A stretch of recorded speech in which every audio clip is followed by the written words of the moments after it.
The Writer's Dream. This is a show where authors can talk about how they write their books, how they publish them, and how they market them. You can find us on YouTube. Just look for my name, Linda Maria Frank. I'm the author of Annie Tillery Mysteries and other things. We are also on Facebook. On Facebook, we are The Writer's Dream. If you wish to be on the show, you can message me through Facebook. We are on Cablevision, Channel 20, on Thursdays at 2:30. So we're all over the place. And if you are interested in local Long Island writers, or you are a reader who is interested in, in just getting some good books, or you're a writer and you're interested in writing tips, go to the YouTube channel. There's over 100 interviews. You're bound to find something useful. Today's guest is Elaine Donadio, and Elaine has written a series. She is a kindred spirit to me. She's also a teacher, or was a teacher before she retired. And she wrote the Montgomery School Kids books. And we're going to talk about that series, but we're going to concentrate on the latest one, which is called March of the Blue Moon. So, Elaine, tell us about March of the Blue Moon. Well, thank you very much, Linda, for inviting me to join you today. I wrote this book, March of the Blue Moon, because I wanted to resolve some issues for my character, my main character, Nestor, and I wanted to reunite him with his father.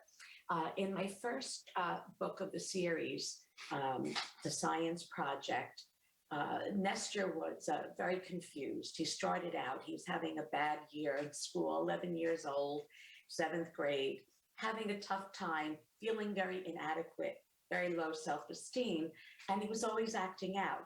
His father had left to go to Alaska from New York City to find his fortune, and he and his mother hadn't heard from him in 3 months, and he was feeling very despondent. So I wanted to reunite Nestor with his father in this book.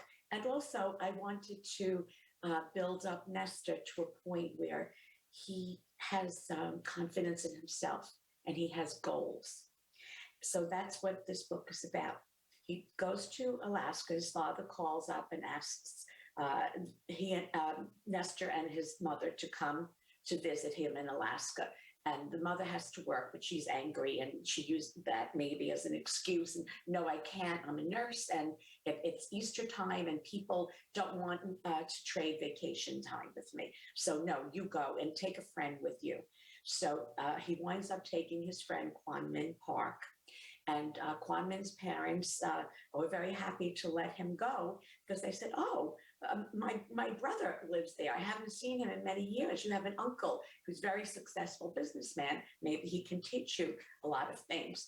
So the boys travel together to Alaska and they meet Uncle Ken, who is Juan Min's uncle, and they all get along very well. And then we find that later on in the book, why was it that Nestor's father didn't get in touch with his family? So I didn't want to make it where he had amnesia or some weird thing. It took me more than a year to come up with a reason that made sense. And it took me a long time to write this book for this because I couldn't think of something that would make sense in today's world. And then I thought, you know what? He just was ashamed of himself. He went there to become a success and he was a failure. And he was so ashamed that he couldn't face anybody. And it was just that simple. So he just stayed away. And now he invited his son to come and he was able to reconnect with him, never stop loving him.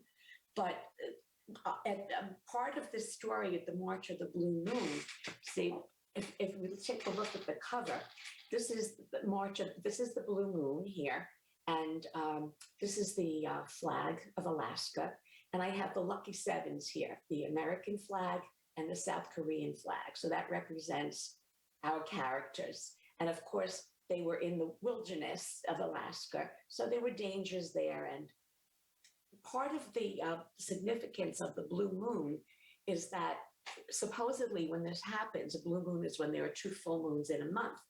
If you are there and paying attention to this, you're supposed to be in touch with your feelings. And if you have any desires or aspirations, it's supposed to come true.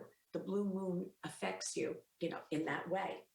So the March of the blue moon is not only that the story takes place in March, in the month of March, but also the journey towards excellence. And as kids often are, Nestor wanted a role model.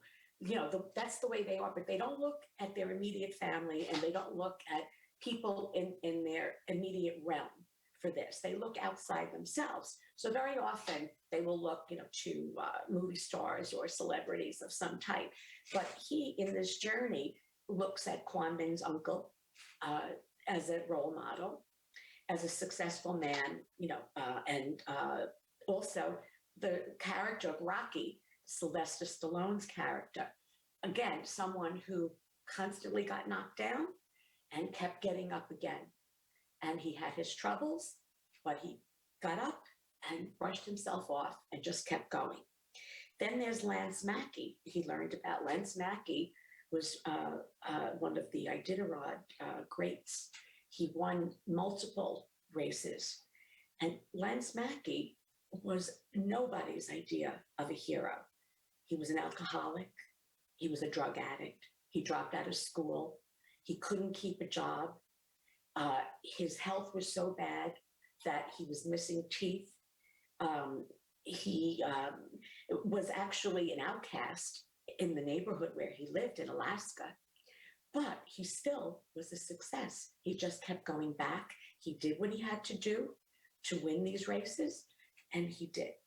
And then also in the book, we came across another man, Felix Pedro. Now, Felix Pedro was actually an Italian citizen who went to Alaska for the gold rush. His real name was Felice Pedrano, but he changed his name because he thought the people wouldn't be able to pronounce his real name. So he said, okay, I'm going to be called Felix Pedro. And he was, as Nestor found out, a stand-up guy. He found a lot of gold, and he could have claimed it for himself, but he didn't do that. He went and got his friends, and he brought all of them there, and they all claimed it. So everybody had a portion of this gold and of this claim. So he was known that way as a stand-up guy. As a matter of fact, there are all kinds of tributes to him. There are monuments to him. And with the city of, we just check this out here, Fairbanks, Alaska, and Finano, Italy, are now sister cities. That was his birthplace because of the fact that this man was so revered and so respected for the way he acted and conducted himself during his discovery of this cache of gold, So, he was brought back to Italy actually to be buried. And it's a very interesting story. It turns out he was poisoned by his wife, and that's how he was killed. And his business partner, who was also one of the prospectors, kept insisting this even on his deathbed. And it turned out that they exhumed a body and found out that there was poison, in his body. And that I don't know if his wife was still alive when they figured this out or not. But it's a very interesting story. So all of these people serve to act as role models for Nestor, who decides that he is going to turn around, and he makes himself a naughty and nice list and realizes he was only nice in kindergarten and first grade, and naughty, this is relating to Christmas, of course, all the other years from first, for second grade up to seventh grade, which is his present grade. And he said that he's going to probably be nice from now on, most likely, because he's that kind of guy. He can't always commit. But he also decides that he might want to be a teacher. So he has goals. And his final message to everyone is, you have to have goals in life. GOALS. Go out and learn something. And that is his message. And at the end, when Juan Min and Nestor are flying back to New York from Alaska, Juan Min tells him, I like the the new person that you are. The new you is really nice. You're very different from what you were when we got here a week ago. He said, I like the new Nestor a lot. And then Nestor tells him, something, Juan Min, so do I. And by the way, his father does come back to New York, and they all resume their lives together, happily ever after.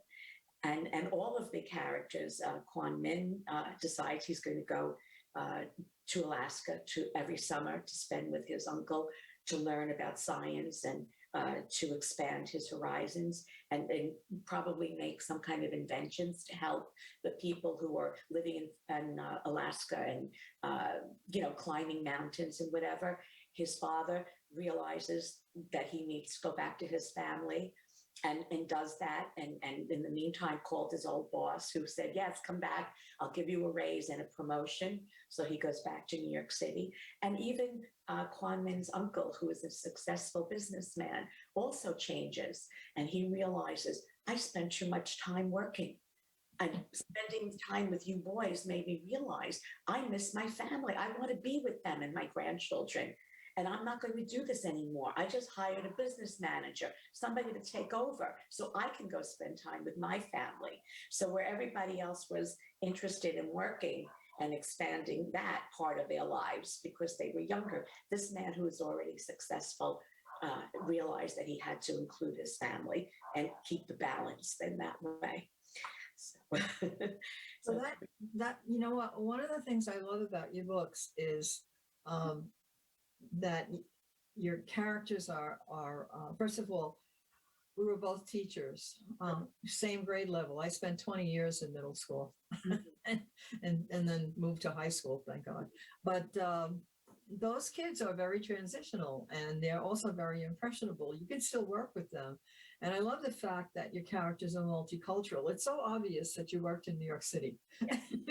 and that you have an Asian and you have a Hispanic, and I think in one of the books there's an African-American child, right? Yes, Phil Williams. Yes, he's with the cocoa skin and the beautiful green eyes. Yes, he's like a rock star, so handsome. Yeah. So that, I mean, they have such appeal.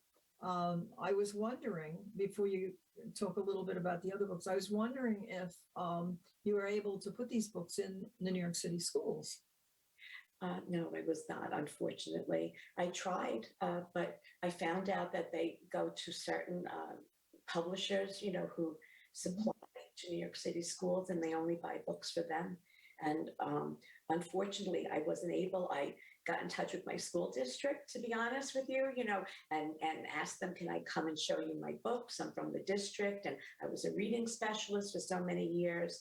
I also worked as a teacher trainer for a few years in the district, and nobody ever called me back. I'm sorry. No, I had the same experience with the city schools, in that they had a project actually where they were soliciting authors to expose kids to books. They never responded. We got all the contact information and they never responded. So I don't know what the deal is there. I wonder about the New York City public libraries, whether that's worth a try. Well, my books are in some of the libraries. I have them in 3 libraries in Queens, the Jamaica Library, which is the Central Library, Whitestone Library, and Bay Terrace Library in Bayside, and Nassau and Suffolk counties. It's in Manhasset, Port Washington, Syosset, and East Hampton Library in Suffolk County. Yeah, well, that's basically what you have to do. You almost always have to. What I found out with the Nassau and Suffolk County library systems is that you can, they have to approve your book, or you have to register the book with them. And then once that happens, if people say to you, well, is your book in the library? You could say, you can go to your library branch anywhere in Suffolk or Nassau and request the book, and they have to get it for you. So that works. But marketing is the distribution is the worst thing. I think when you told me that they only buy from certain publishers, I think you're thinking they only buy from certain distributors. Oh, probably distributors. And what you need to do is try to get your book on Baker and Taylor and Ingram.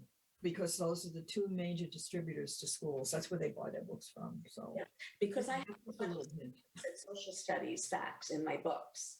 They're loaded with them. And also, Your books are great. oh, thank you so much. It's so nice. They have exactly everything that you want. They mix lovable characters. They struggle with values, and you're teaching them along the way. These are perfect books. So tell us about the other books in the series. Okay, we'll start out with the science project. This is my first book where we meet Nestor, and he teases. He meets Juan Min for the first time. Juan Min Park just came from South Korea, and he's very popular. And Nestor hates him because he said, "Why should kids like him more than like me? He just got here, and I've been here." And they like him more. Well, that's because of his behavior. So he starts acting out, and he does all kinds of things. He teases everybody, and here we see this is the science project right here.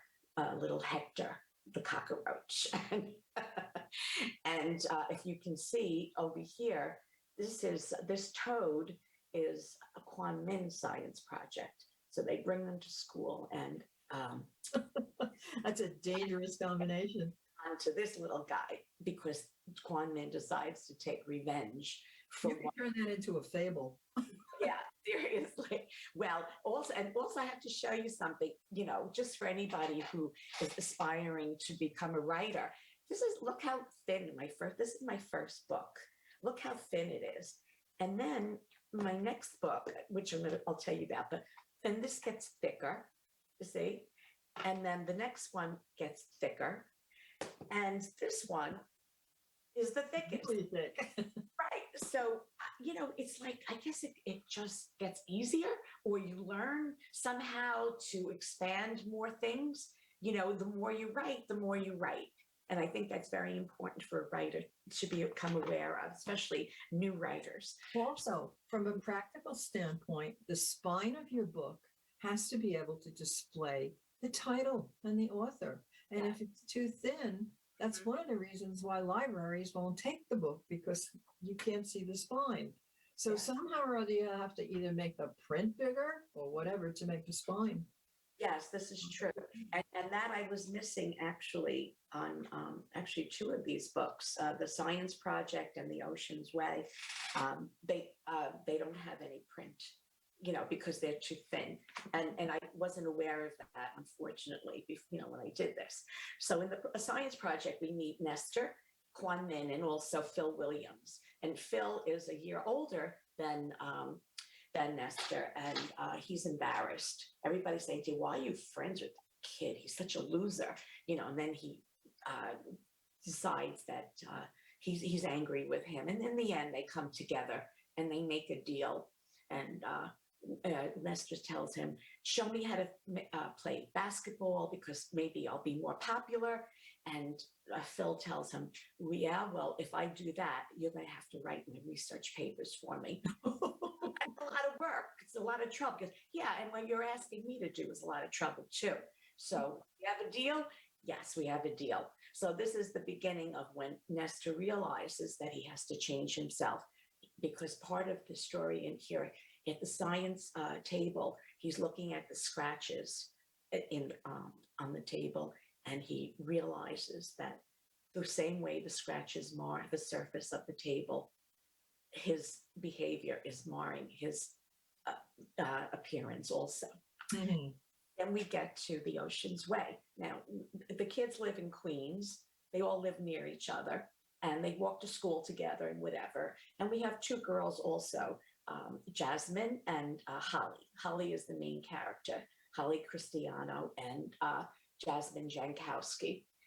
They live also right near the other boys, and they win a poetry writing contest, and and a grant, and they go with Holly's mother, who is a widow, and also their science teacher, Miss Costa, and they go to South Florida to learn about the marine life in Florida, and with the intention that when they come back, they're going to do a multimedia presentation in the school for the whole school in the auditorium.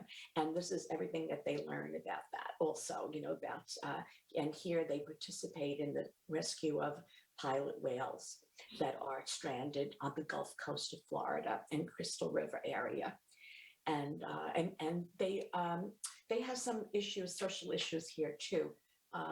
Jasmine's mother is an alcoholic, and she's neglectful of her and the baby sister. And also, Holly's father died in Afghanistan. He was a Marine, and she misses him very much. So I don't make a big thing out of it, but it's dealt with, in the story because the characters are related. It's reality. Yes, it is. It's reality for kids. And also they overcome fears. The girls overcome fears.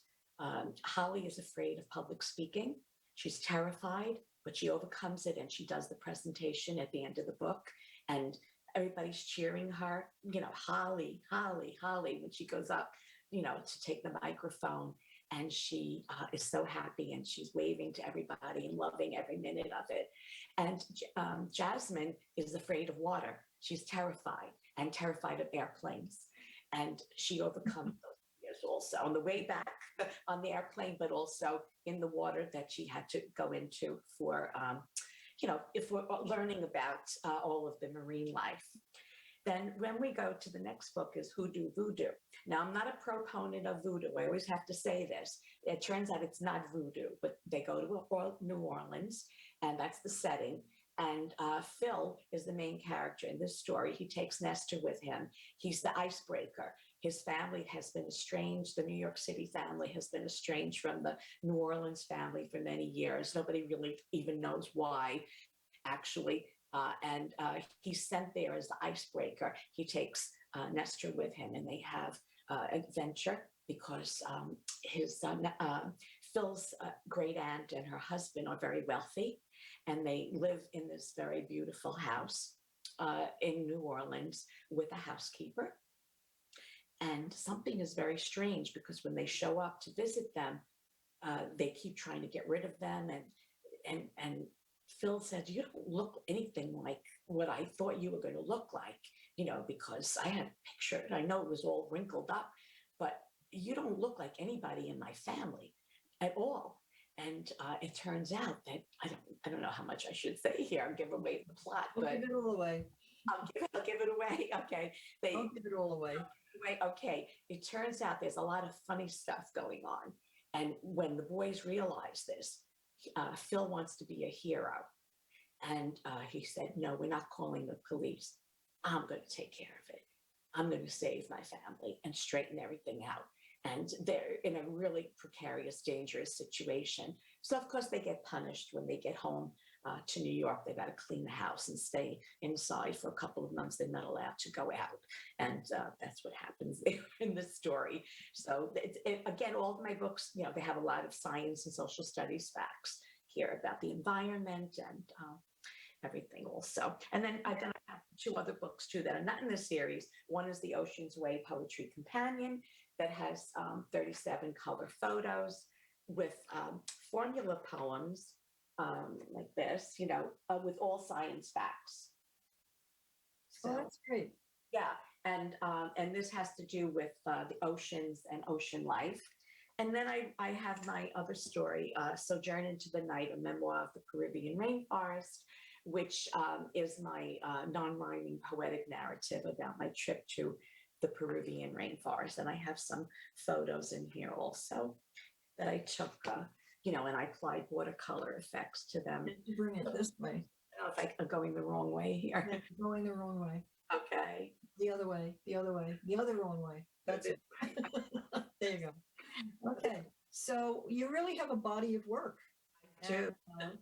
I guess I really love your 4 books, 3 books, I guess. No, 4 books. 4 books in my series. In the Montgomery series, because I do the same thing. I have, but mine are mysteries for a little older crowd, not much older. And same thing, a lot of science, a lot of history. You have to sneak in the facts and the learning any way possible. And I think you've done it in a very charming way. So we have about a minute left. So What's next? Okay. Well, I think I'm just going to try to get in touch with the schools. I think I'm going to concentrate on marketing. I've written a lot of short stories recently, which have been published by a Red Penguin Press. So I'm very happy about that. But I haven't expanded. I haven't done another book in the series. I think I was going to end it with a happy ending because I brought my character Nestor full circle with his insecurities and with his father, the reunion with his father. And I think I'm going to leave it there. So I haven't really decided yet. I want to continue writing, but I think I'm finished with this series and I'd like to go on to something else, but I haven't decided yet what. Well, that's, that's to be understood, but I'm sure that you'll come up with something. You have a vast, body of knowledge behind you. And I think that's, for a writer, I think that's what you need. You need experience and you need to have knowledge behind you. If you don't do the research, the books, I think, are very flat. Thank But you. good luck to you and happy in Florida. Can I just quickly mention that on my website, elainedonadio.com, I have open-ended questions that are in alignment with state standards for science, social studies, and literacy. And by answering those questions, which don't really relate to my books specifically, you will have a comprehensive review of all of the science and social studies facts that you need to cover for for the literacy program and the science program and the social studies program in the schools throughout the country. If anybody is still following the standards. Well, thank you very much, Elaine, and I hope to have you back again. Oh, thank you so much, Linda. I hope so too. Bye. Take care.